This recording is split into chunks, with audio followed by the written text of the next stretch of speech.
আগামী রোববার ২৮ এপ্রিল থেকে খুলছে সকল শিক্ষা প্রতিষ্ঠান।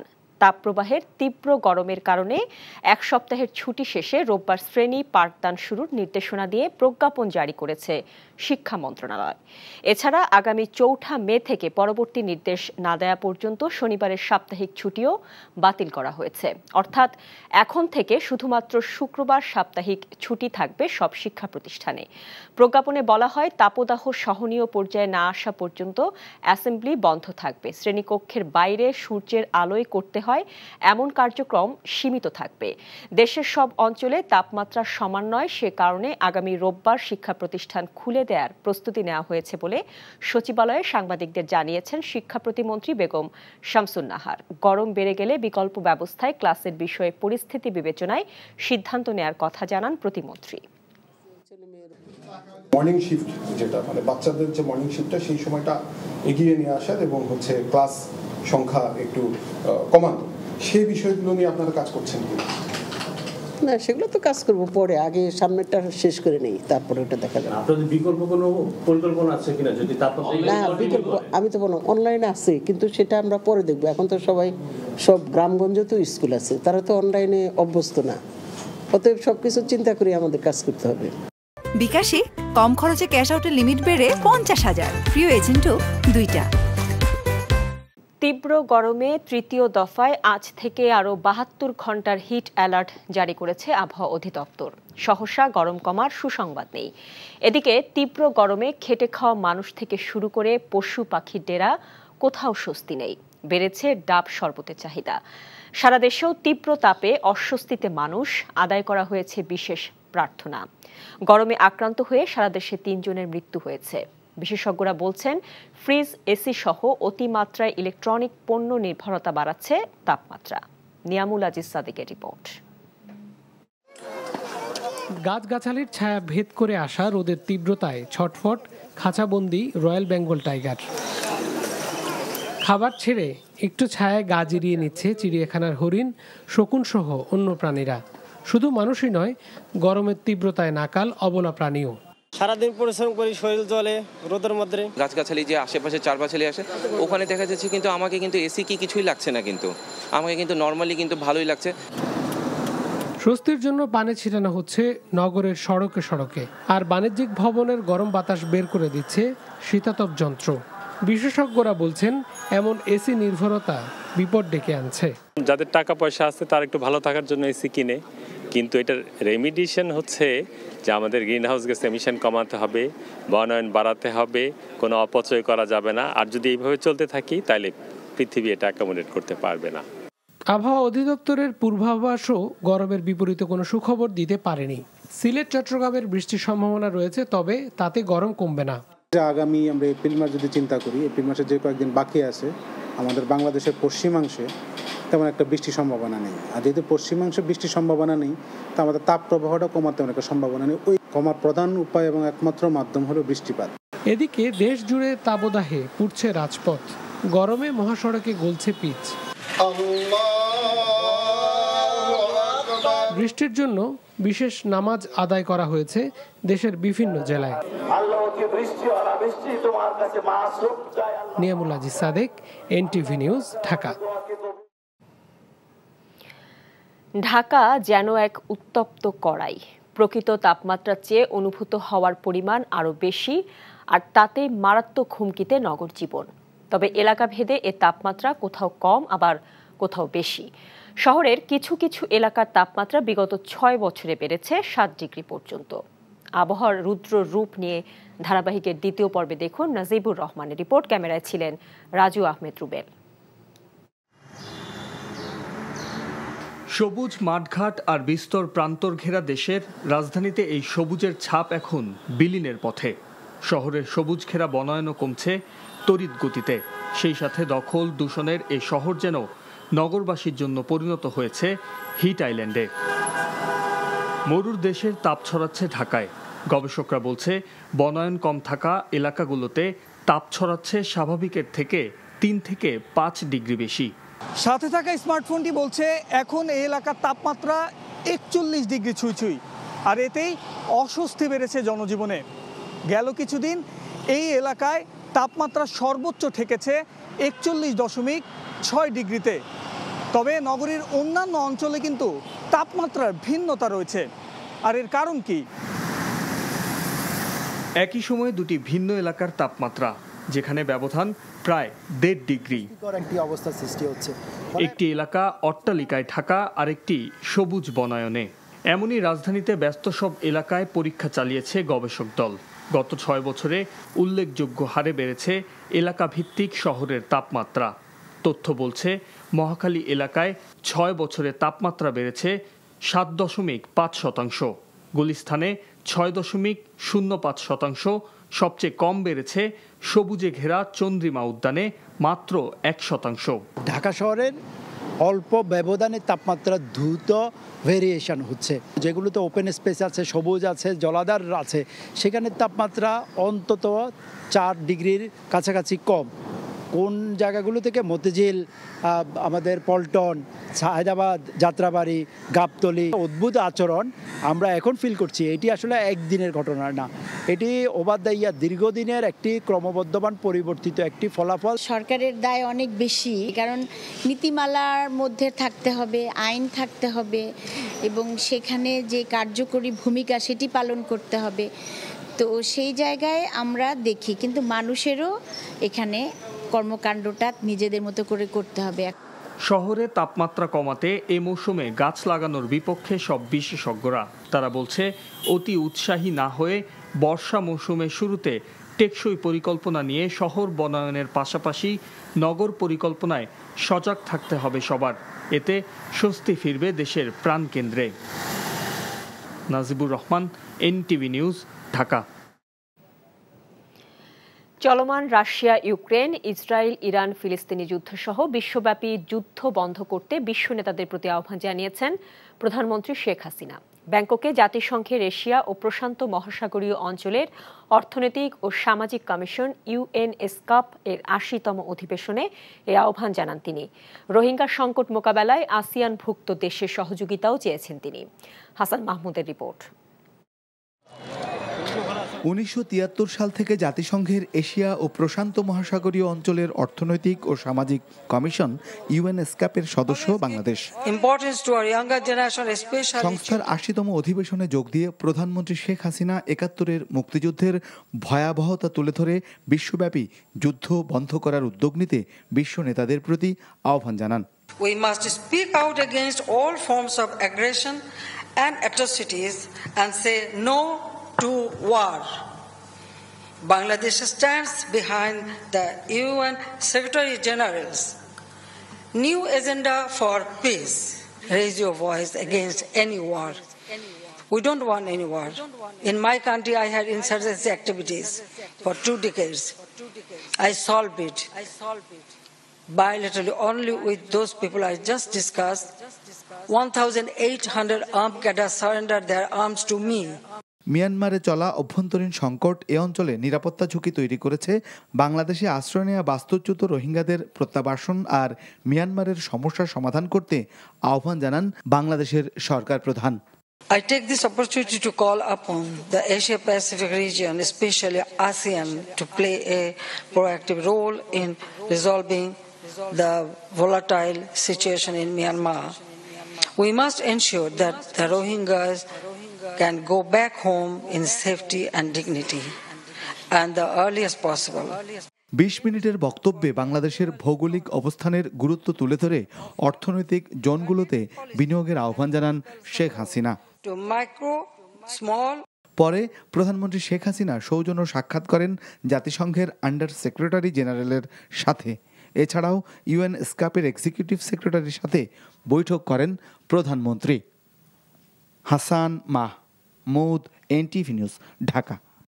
বিকাশে কম খরচে ক্যাশ আউটের লিমিট বেড়ে ৫০,০০০, প্রিয় এজেন্টও ২টা। উপাচার্যের উপস্থিতিতে শিক্ষকদের উপর হামলার বিচার, অধ্যাপকদের পদোন্নতি সহ ৭ দফা দাবি না মানায় কুমিল্লা বিশ্ববিদ্যালয়ের ভিসি, ট্রেজারার এবং প্রক্টরকে অবাঞ্ছিত ঘোষণা করে তাদের কার্যালয়ে তালা দিয়েছে শিক্ষক সমিতি। দুপুরে শিক্ষক সমিতির নেতৃবৃন্দ বিশ্ববিদ্যালয়ের এসব কার্যালয়ে তালা ঝুলিয়ে দেয়। শিক্ষক সমিতির নেতৃবৃন্দ জানায়, পূর্ব ঘোষিত কর্মসূচি অনুযায়ী শিক্ষকদের 7 দফা দাবি না মানায় ভিসি, ট্রেজারার এবং প্রক্টরকে অবাঞ্ছিত ঘোষণা করা হয়েছে। অনির্দিষ্ট সময়ের জন্য তাদের কার্যালয়ে তালাবদ্ধ করা হয়েছে। তবে শিক্ষকরা তাদের নিয়মিত ক্লাস কার্যক্রম চালিয়ে যাবেন। শিক্ষার্থীদের ওপর এর কোনো প্রভাব পড়বে না। কার্যালয়ে তালা দেওয়ার পর উপাচার্য, ট্রেজারার এবং প্রক্টর কেউ তাদের কার্যালয়ে আসেননি।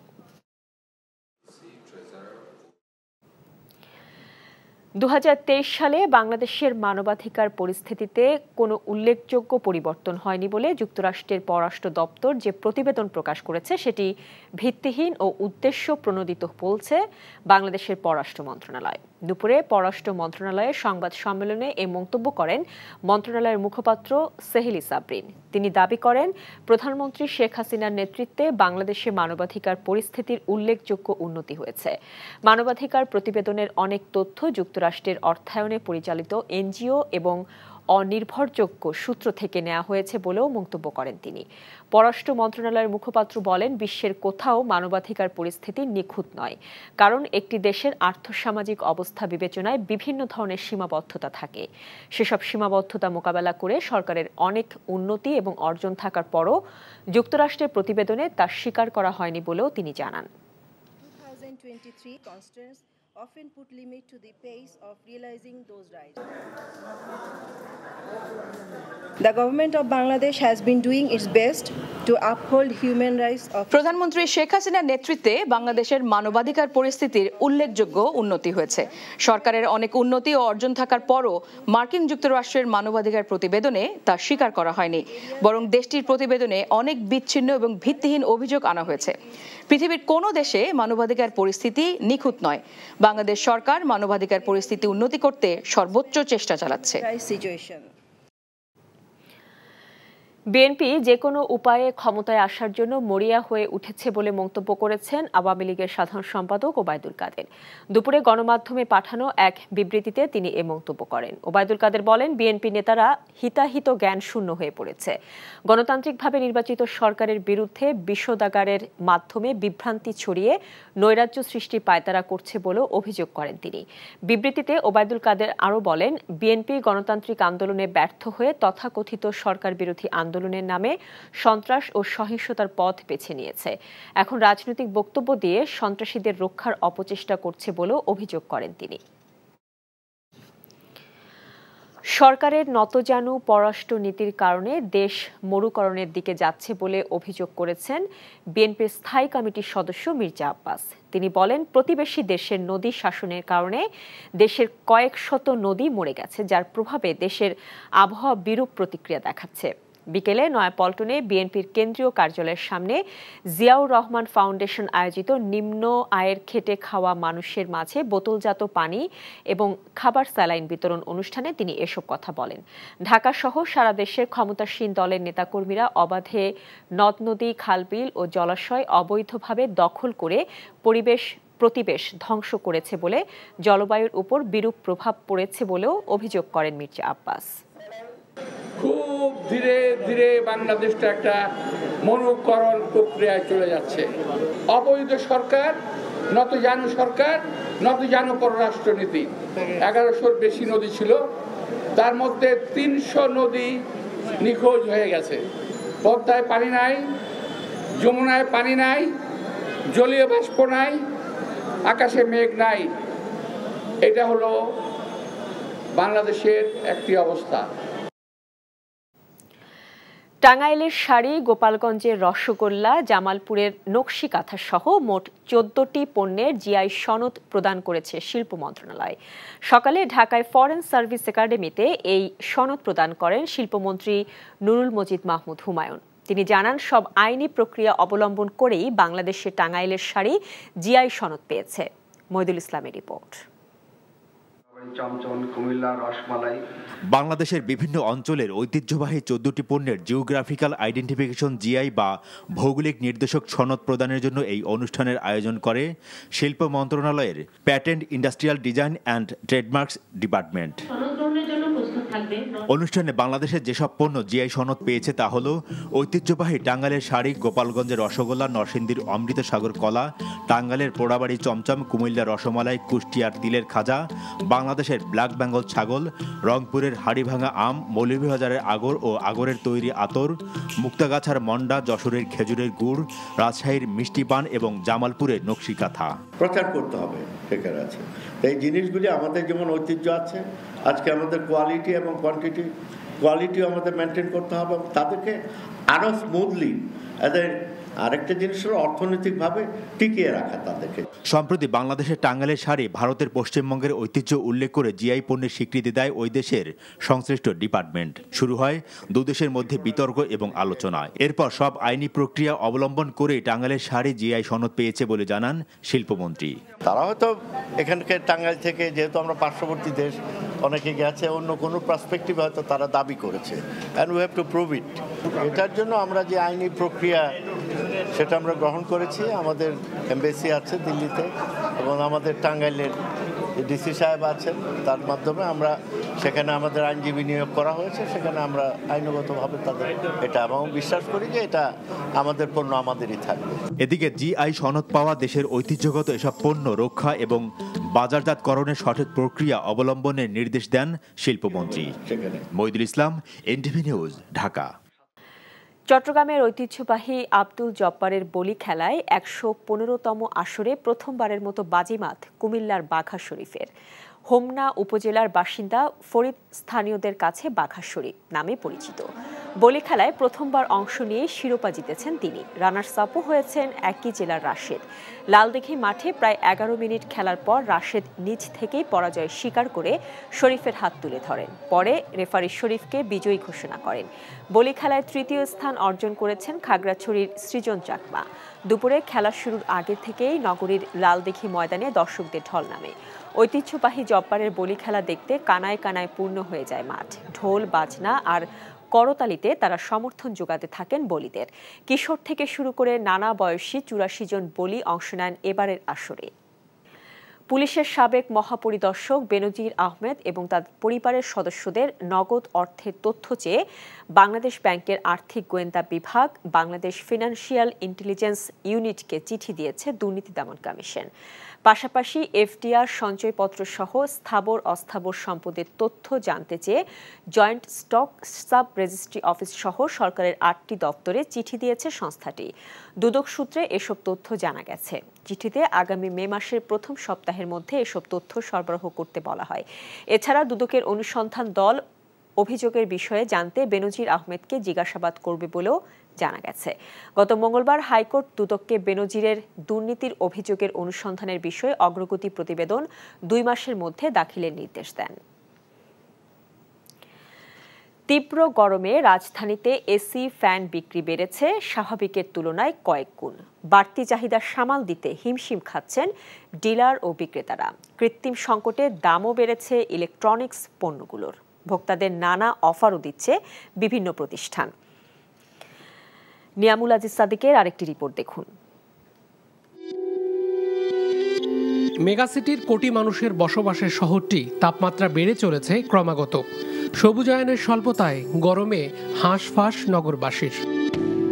স্বল্প থেকে মধ্যবিত্তের স্বাভাবিক চলাফেরা ও ঘুম যেন উড়ে গেছে এমন বাস্তবতায়। এ কারণে মোটামুটি সামর্থ্যবানরা ছুটছেন এয়ার কন্ডিশন সরঞ্জাম কিনতে। প্রতিদিন দোকানগুলোতে ৫০ থেকে ৬০টি পর্যন্ত এসি বিক্রি হচ্ছে। ফ্যানের দোকানেও ভিড় লেগে থাকে ক্রেতাদের।